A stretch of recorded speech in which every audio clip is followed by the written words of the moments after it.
बोले गंगा मैया की जय। बोले सत्य सनातन धर्म की जय। बोले श्रीमद् भागवत महापुराण की जय। प्रसिद्ध पावनी कलिमल हारिणी मंगलकारिणी मोक्षदायिनी माँ गंगा मैया का ये पवित्रतम तीर्थ हर की पैड़ी ब्रह्मकुंड है।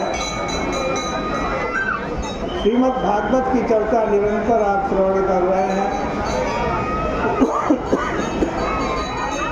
श्रीमद् भागवत के एकादश स्कंद का आज 28वां अध्याय प्रारंभ कर रहे हैं। यहाँ पर भगवान श्री कृष्ण और उद्धव जी का संवाद। भगवान उद्धव जी को कह रहे हैं, उद्धव जी सब लोग अपने अपने स्वभाव के अनुसार कर्म कर रहे हैं। उन लोगों की न तो प्रशंसा करो न निंदा करो। और स्वभाव कर्माणि न प्रशंसे न कर रहे। क्योंकि जो इस निंदा स्तुति में लग जाता है वह असत्य अर्थ में अभिनिविष्ट होने के कारण परमात्मा से वंचित हो जाता है। जैसे हम स्वप्न देखते हैं, स्वप्न और मृत्यु जैसे है वैसे ही नानार्थ दर्शन। भद्रम किम अभद्रम वा द्वैतस्या वस्तुनः कियत् भासोऽधृतं तदनुसं मनसा ध्यासमेव च। द्वैत अवस्तु है, उसमें क्या अच्छा है क्या बुरा है। आशीर्वाद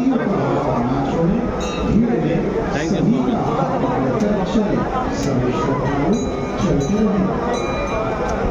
देखो कितना अच्छा है कितना बुरा है, छोड़ो इस झगड़े को। नाप तोल का काम तो बढ़िया के जिम्मे कर दो। यहाँ तो इतनी सी बात है कि जो वाणी से कहा जाता है वही मन से सोचा जाता है। इसलिए वह सब ध्यान देने योग्य नहीं। छाया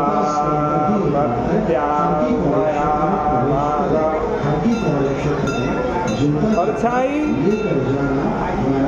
प्रतिध्वनि और सीपी इनमें चांदी का आभास न होने पर भी अर्थकारी होती। देखो छाया सिद्ध करने वाले लोग शीशे में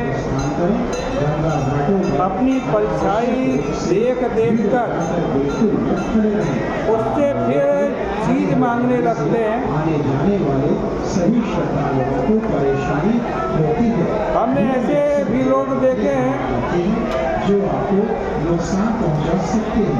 जो तीर्थों में आते हैं अपना पास मोबाइल जेब पॉकेट का और कुछ ठगों से ठगे जाते हैं।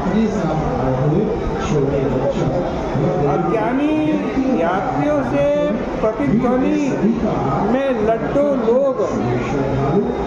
लोगे कि पेड़ा लोगे ये पूछते हैं। और यह बोल करके लड्डू पेड़ा ले लेते हैं। भगवान कहते हैं कि देहादि न होने पर भी मृत्यु पर्यंत भय देती है। शरीर आदि कुछ है नहीं है, ये अनित्य है, नश्वर है, नष्ट होने वाला। लेकिन जब तक मृत्यु नहीं होगी तो ये क्या करेगा? दुख देगा, कष्ट देगा, भय देगा। भगवान कह रहे हैं मेरे सिवाय कोई दूसरी वस्तु नहीं है और सबसे विलक्षण है ये आत्मा, इससे विलक्षण कुछ नहीं है, क्योंकि इस आत्मा के सिवाय और कुछ है ही नहीं।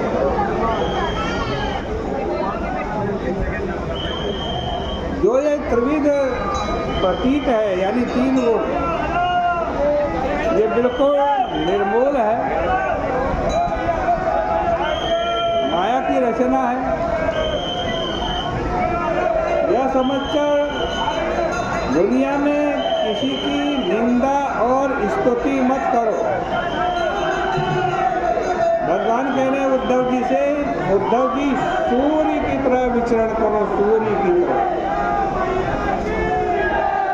सूर्य अपने रास्ते चलता रहता है और सबके ऊपर अपनी रोशनी डालता रहता है। प्रत्यक्षेनानुमानेन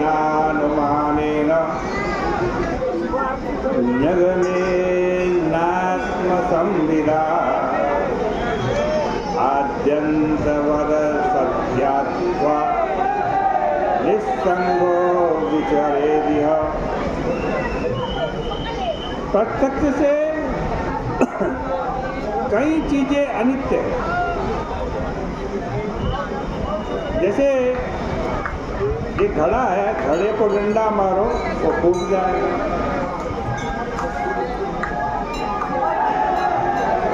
तो नित्य नहीं है ना, अनित्य है, नष्ट होने वाला है, नष्ट हो गया। अनुमान से भी कई चीजें अनित्य है। जैसे पृथ्वी आदि सावयव होने के कारण अनित्य है। वेद से भी जाना जाता है कि कई चीजें अनित्य हैं, जैसे आकाश आदि की उत्पत्ति आदि। कई वस्तुएं आत्मानुभूति से भी अनित्य हैं, जैसे कार्य कारण आदि भाव, जो प्राकृत भाव है, वे अपने अद्वैत स्वरूप में बिल्कुल नहीं है। इसलिए जिसका आदि है, जिसका अंत है, या जो उत्पन्न होता है और मर जाता है, वो सब असत्य है। उससे असंग रहकर विचरण करना चाहिए।